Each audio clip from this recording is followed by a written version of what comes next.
May the peace of Allah be on you. May Allah's peace be unto you. Salamu, salamu, salamu. Salamu alaikum ya jama. Jama. Salamu alaikum ya jama. Assalamu alaikum. May the peace of Allah be on you. May the peace of Allah be on you. Every community has a beginning, but not every beginning is built on sacrifice. The story of the Ahmadi Muslim community in Milwaukee is one of courage, faith, and devotion. It's a story that spans generations, from the 1940s to today, built by men and women who believe not just in words, but in action. Allah let them in. You know, Allah choose whoever He wants. And those don't, you know. But so happens the people who are surrounding us and surrounding that culture center came into Islam. Yeah.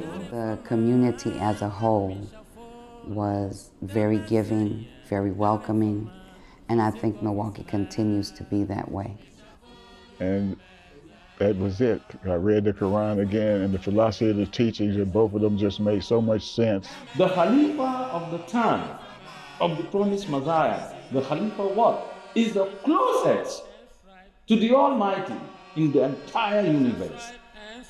And strive for motherland, we shall strive for Mother Ghana, our motherland, for the sake of Islam. We shall follow Messiah, the reformer. We shall follow the Messiah, the reformer, for the sake of Islam. My name is Muzammil Jalal, and I have recently been appointed as the local missionary to this historic and beautiful Jamaat in Milwaukee.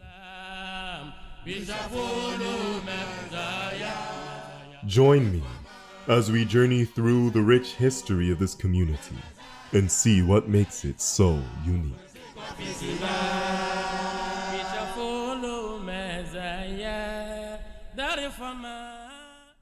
Decades ago, in the early days of this community, converts to Ahmadiyyat found themselves walking a path very few had walked before. They came from different backgrounds and different stories, but they were united by one truth. They had found the promised Messiah.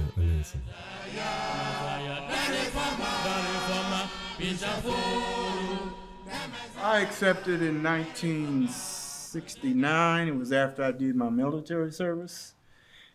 And I went to Ohio to go to school. And while I was in school, I made a trip to Dayton, and I went to what we call a head shop at that time. It was just where books on African-American culture and things like that. Well, that's when I purchased the philosophy of the teaching of Islam. They just had it in a bookstore. They had it in the bookstore. The local Dayton Jamaat members would take that book everywhere and try to get it everywhere. So bookstores put it in people's hands. I purchased the book. That's how I accepted. And you were around what age at the time? I was out of the military, so I must have been around 21. Ooh. So if we're talking about your father, grandmother's acceptance? Man, I was born in 48. 46 maybe. Okay. 1946. Yeah, my grandmother had that her bread and breakfast on Lloyd Street. I would be 2 years old. Then everybody else came, you know. Brother Ali, brother Mubarak Ahmad, brother Rashid Ahmad, brother Ali Rizal and their family. They had a whole clan, you know. And I think we should mention that Sister Mubaraka, your mother, and your father, Mubarak, they would travel to Chicago Yeah. for 2 years. Yeah, we didn't have a mosque. Yeah, they went to Chicago for 2 years and studied under the missionary Khalil Ahmad Nasser. That's quite a drive, especially back then. So he's your convert, right? That's correct. That's right.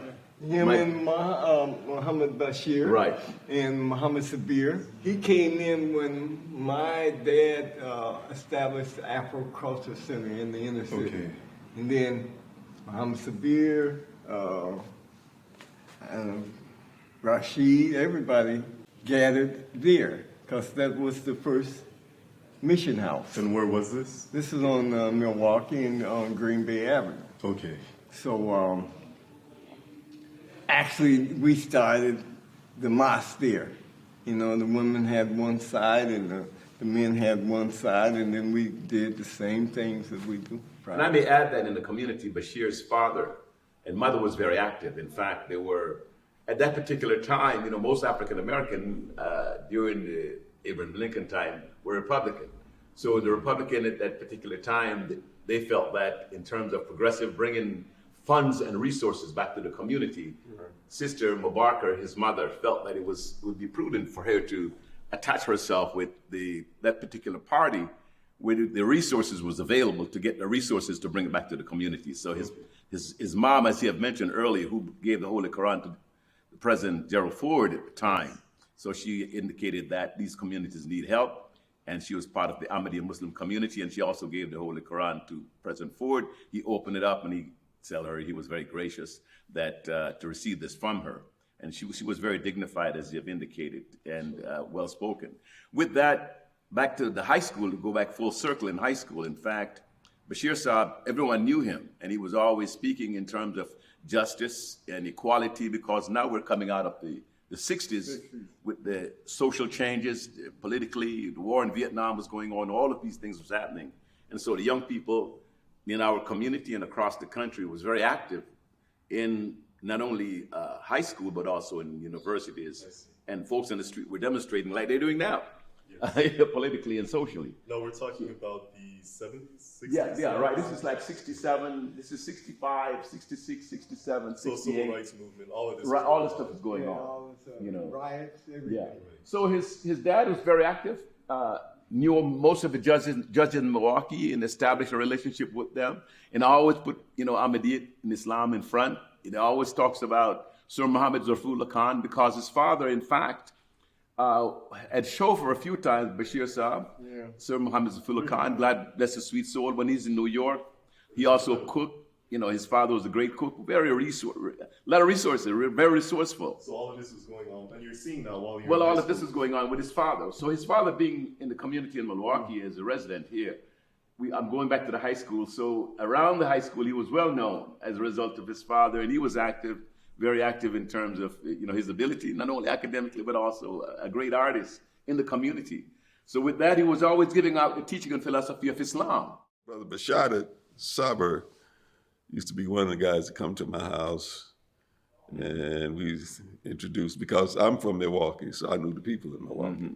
So, long story short, he handed me the philosophy teachings. Now, one thing about philosophy teachings is that the average person on the street gonna learn something, whether you want to accept Islam or not.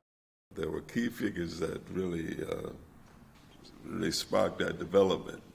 Number one, there was Brother Rashid, Brother Yaqub was in Dayton. That was Zafar. We had in Chicago, Abdul Kareem, Sahib, Jamal Ottman. I don't remember. You remember Jamal? He's the president for a minute. But anyway, what it was is that's how we became family. We was a small group.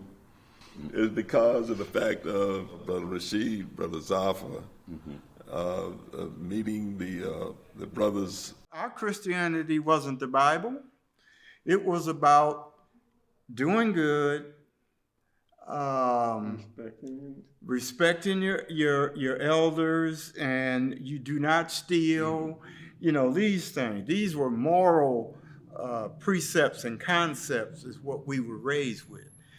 So when you get a book like The Philosophy, the Teachings of Islam, that's what was there.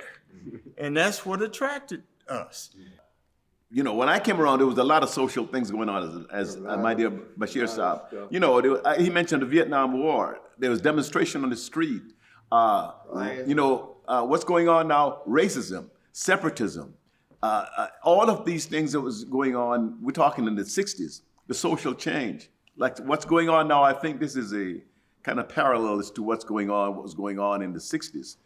You know, it was the hippie movement, the Socialist Democratic Party, the National Party, Malcolm X, what he mentioned earlier, and Dr. King, demonstration, human rights, civil rights, justice, freedom.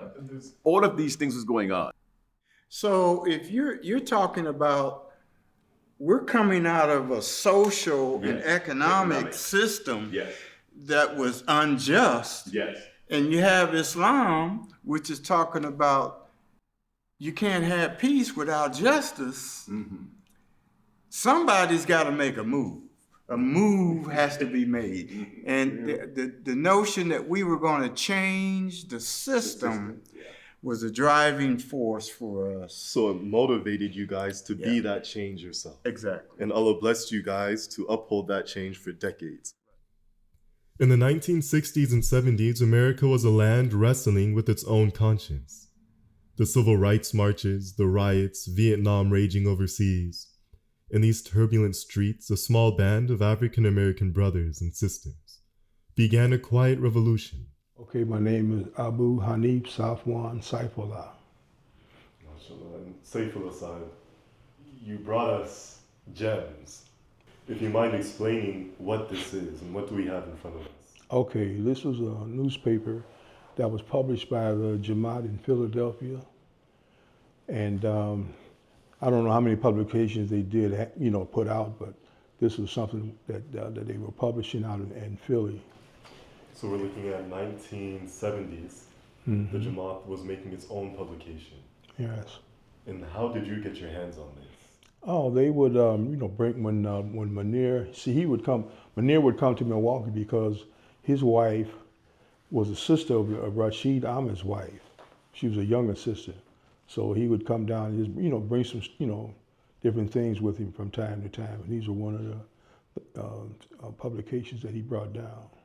And I see the title, The Real Revolution. Can you make a note on that? What was the significance of that term? Oh, that was based off of the second Khalifa's book, The Real Revolution. That seems to be a reoccurring term through the 70s and 80s. You guys really stuck to it. What did that mean to you? Oh, it just means a complete change in terms of one's person, in terms of their morals and spiritual development. So there were a lot of civil rights movements going around in the 1950s, 60s, 70s, 80s. The Real Revolution represented that for you. When I became a Muslim, yes. But when I was a non-Muslim, they had a different type of connotation. Yeah. When did you accept that idea? Well, I started, coming to the mosque in 1968. Because I started off, I was with, after I read the autobiography of Malcolm X, so he piqued my interest in terms of the religion of Islam. So I started going to their mosque down when it was here, because that was the only thing that I knew that was, Islam around here. But then after a while, a friend of mine that I was in school with, Bashir Malik, I found out that he was a Muslim. This goes back to when we were like 11th grade. But being a Muslim didn't mean nothing to me at that time. I didn't, just something that he was off into, But then after I started, searching, and I started up the Nation of Islam, but then Malcolm always made a statement, said, you always check out both sides or something. So I said, well, I'm gonna go check out these brothers up here, which was the Ahmadiyyat movement. And so when I went there and I started reading the literature, especially the teachings of Islam, I said, well, I'm going to stay with this. The philosophy, the teachings of Islam, the more I talked to yourself and these pioneer members, I see it was a book of great significance, and it was pivotal in everyone's understanding of Islam. Right. So there was no other literature, of course, that you could find aside from the philosophy, the teachings of Islam that was so potent. Yeah. Also, the book by Shams, Where Did Jesus Die? Okay. You know, that was very powerful to me. You know, because I said, yeah, this is it, as far as I'm concerned. Some traveled across the world to Mecca, Medina, Pakistan, and Qadian, and returned with unforgettable stories of love, hospitality, and brotherhood. In places they had never been before, they were embraced like family. A powerful reminder that this is not just a faith, but a global spiritual community. Yeah, in 1973-74 was the first large group of Americans that went to Qadian and Rabwa Jalsa. MashaAllah. Being in Kadan was very, very humbling. And I was thinking about it this morning. Probably one of the most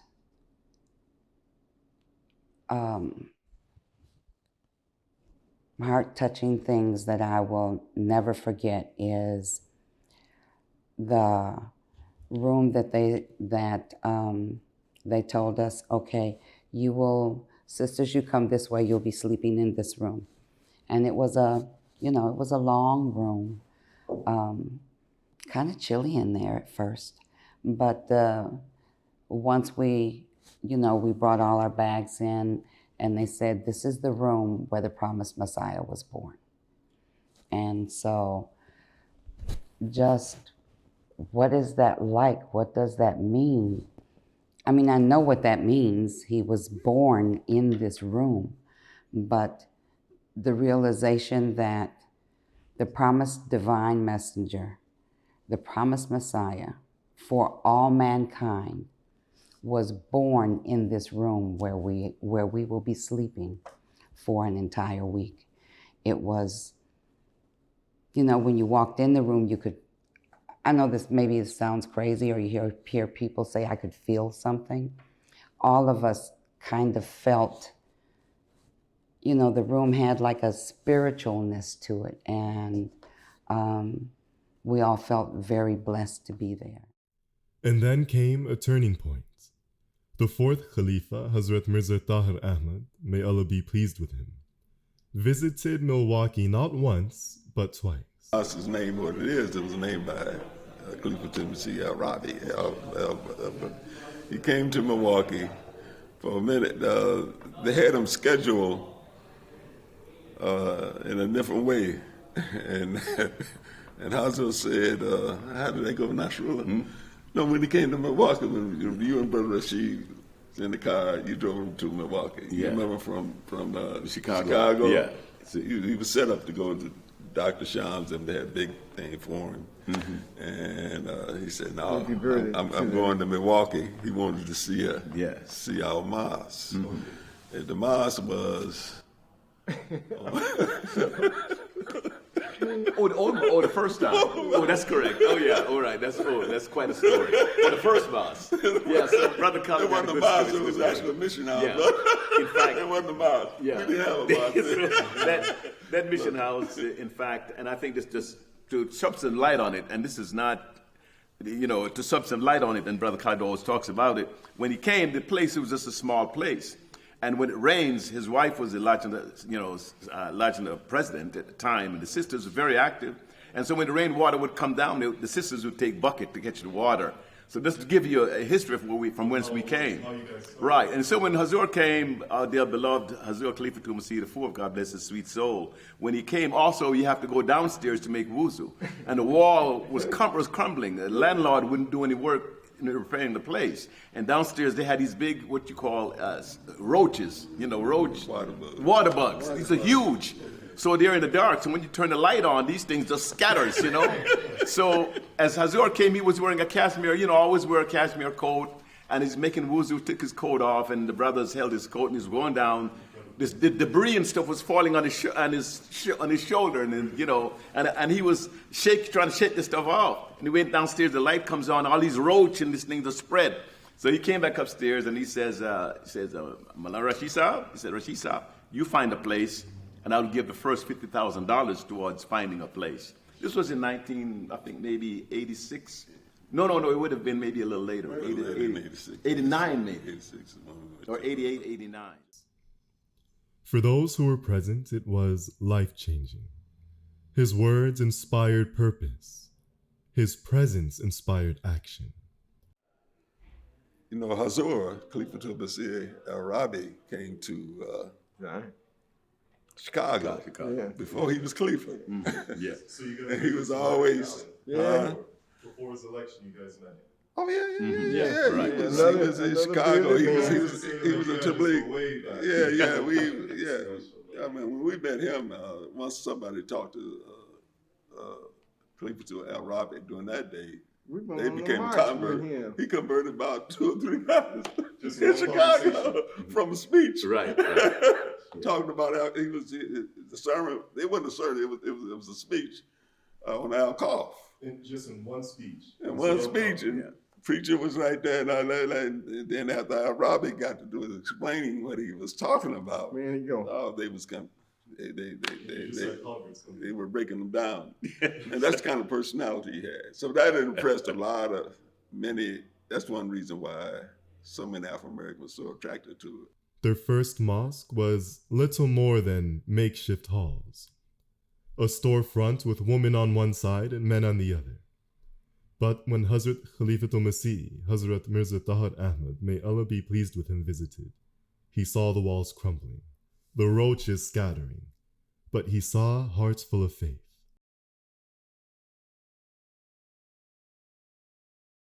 Before I accepted Islam, I was told that they were meeting, the Jamaat was meeting at the shop at African Imports.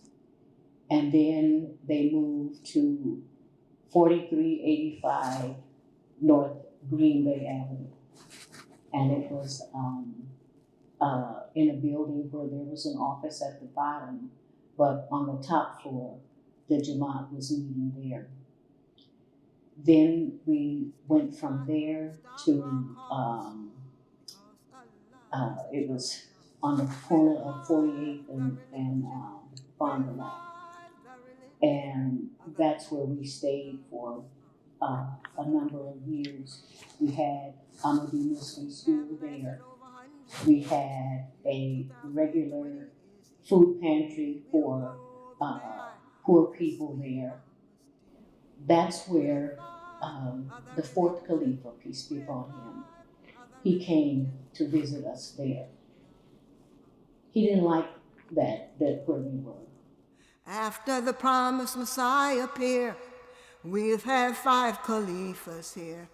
Now the 5th Caliph's here with a message for the world to hear.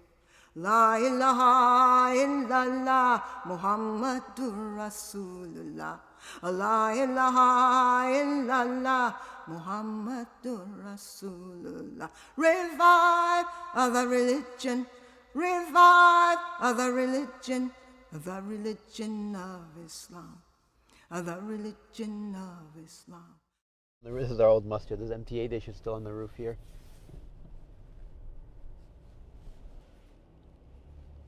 So we had this mosque from when to when? 1991 till 2021, or 22 technically. Trying to see. First floor is like right here. This first floor is actually right here. So it was like half stairs up, half stairs down. This is like this window went to the bottom of the first floor. Like this was at the ladies' side of the lower level. Yeah, that was they were in the basement. Conditioner's still up there. I remember having to put that in. And the tree fell on it. That's where there's a big dent. It used to be a stone panel here which crashed. And that's when the Mir Sahib said get a structural engineer to see what's wrong with the property. Because just like that, there used to be a piece right here too. And it luckily, so it came on the ground. And luckily nobody was hurt when it happened. And these metal beams here, they're hollow metal tubes right here that go from the foundation to the top. And they're swelling from the inside out. So they were putting pressure on those rock panels, and the engineer said those are going to come down too eventually. They just probably have masked them from coming down. They couldn't have been many people. There was not. Is the video when Khalifa Rabi came here and was touring the site and things like that. And, remember when Khalifa Rabi left, his Lincoln was parked right here, and they had the Kadan go out there in Fond du Lac and like stop traffic. And it's busy as you see right now. Yeah. And like there's started traffic, and then over here was Muhammad Sabir's karate school. It was pretty much a big staple in the community in this area, and a lot of people around the neighborhood recognized him. Even in the community recognized him because of that, of the work he did. And at one point outside of there used to have a sign like the international headquarters of the Ahmadiyya Karate Association, because Khalifa Rabi had appointed him or created an Ahmadiyya Karate Association. And even the two of you trained here. I did not. He did. Yeah. I did not. And what was that like for you growing up, being able to train here? So our masjid before we were on North Avenue, when we were on Lisbon, it was next door to his. It's right over here. It's the next street up, the red building. Yeah, it's right. It's still there. Still there, yeah. But our masjid was like next door to his karate school. Yeah, he even has his picture on There's it. pictures out there still too. Sabir's Karate and Fitness. Protect yourself, no one else will. Yeah, so since our masjid was right next door to the karate school, you know, sometimes we would go there. I started coming here when I was in high school. He would have us run around the block, and there'd be people walking out here on the street. They would see us. They would bring people into the karate school.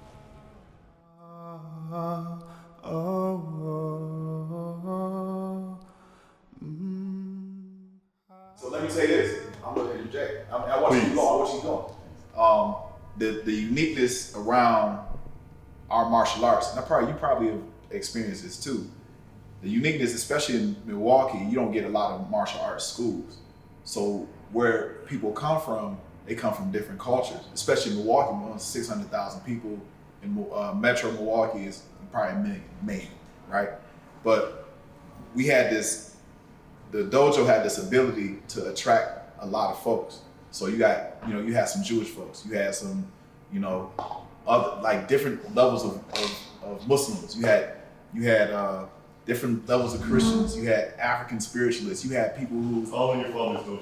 Man, like these conversations were literally right here, and so you had everybody with a rich history. Like so, Brother Andre's from Philly, from Chester, Pennsylvania, right? So he came out this way. Sensei Muhammad Sabir, I say Master Muhammad Sabir, because he was on that level. He said the highest form you can go into martial arts was Islam. That's what he taught us.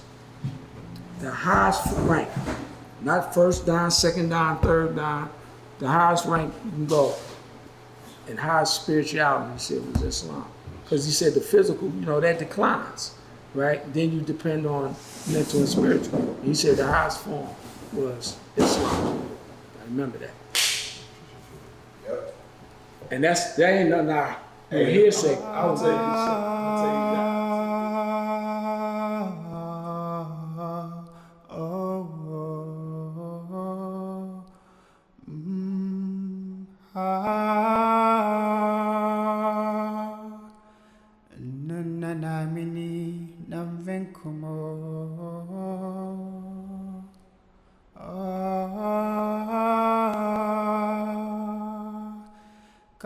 Sami poor lamven kumaye.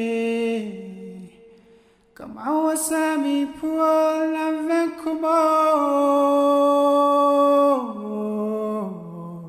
Alven kumo.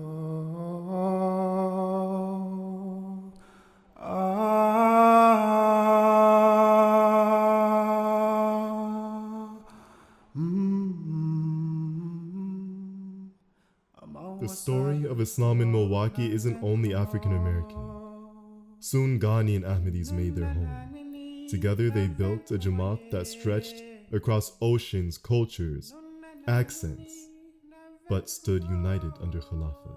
So my name is Abu Bakr bin Saeed, and like he also mentioned, I also come from Ghana, but I moved here December 2000 by Allah's grace. So I've been living here for almost 24 or 25 years, in United States and Milwaukee to be precise. My grandparents were Ahmadis. Not my parents. My grandparents were Ahmadis. I've crossed 70. And I was looking for an opportunity to see what the real issues about differences and other things are concerned. And I found it in Ahmadiyya. Acceptance of prayers. Also, like he just said, we are all born Ahmadi, but you have to experience it. I believe when I was in high school and I wanted to write my O levels, I wrote a letter to Hazrat Mirza requesting for prayers and this. He wrote back to me and he said, Alhamdulillah, I'm praying for you and Allah let you be successful. And Allah is my witness. In that letter also, he stated to me that one day I will leave the country. And O level, as a young man, I look at the letter, I'm so excited, but I just want to pass my exams, So Alhamdulillah, love of Khilafat and acceptance of, prayers. Lo and behold, Brother Yakub's wife, Sister Nasima, visited Africa at that time. But then my brother was serving at the headquarters with Amir Wahab bin Adam. So when Sister Nasima and some of the group came, he worked with them. And then through Sister Nasima, I got here. When I came to Milwaukee, this current mosque was under construction. And over the month or year, things really sped up and eventually the mosque was completed. Milwaukee itself is a very diverse place. As we know, there are a lot of people of different ethnicity here. And mashallah, the Jamaat here too is very strong. It's a very old Jamaat. It makes me really feel at home and always feel like coming here to meet my brothers. So it's really a good experience. Alhamdulillah, I think I'm always grateful to Allah that I am in this beautiful Jamaat, coming from Ghana and going to Turkey to study, seeing the Jamaat there, and then moving to the US and the Jamaat here. Definitely anywhere you go that is Jamaat, it keeps you at peace. I can advise anybody, this is the best thing that can ever happen to me. And if I get a chance to have a next life, trust me, I also want to be born around you. Inshallah. Yes, beautiful. Assalamu alaikum. Peace be on you.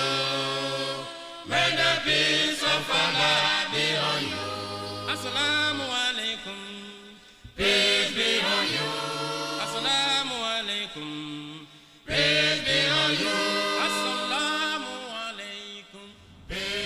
Right now, we're on the way to see Usman Saab and his lovely family. His boys Adil and Sajid. They're extremely frequent and extremely regular in offering prayers and congregation in the mosque. And it's so beautiful to see their children grow so attached to the mosque. So we're currently going to their house to say salam, to see the boys. Inshallah, it'll be good. All the time, love for hatred for none, for Islam stand for peace. Love for hatred for none. We have jobs, we have children, and at some point we're gonna leave this world, and we're gonna leave all of that behind. How do we want our children to be when we leave this world? That's a question we're supposed to ask ourselves. And if I want my children to be righteous, to be on the right path, to be of those who succeed in this world and in the hereafter, then for me, that would be what I would place as topmost on my priority list. So I would say that parents who would be struggling with this or even hesitating, they should just think about that and say to themselves, where do I want my children to be in the future, especially when I'm not here? Today, Milwaukee's Jamaat worships in a new, beautiful mosque. A far cry from the old storefronts with buckets catching rainwater. It's about men and women who gave up the world for a truth they found in Islam. A truth carried through the love of Khilafah. Their sacrifices mean we stand here today, ready to carry this torch forward. The most gracious, ever merciful, all praises be to God, Allah. The most gracious, ever merciful, all praises be to God, Allah.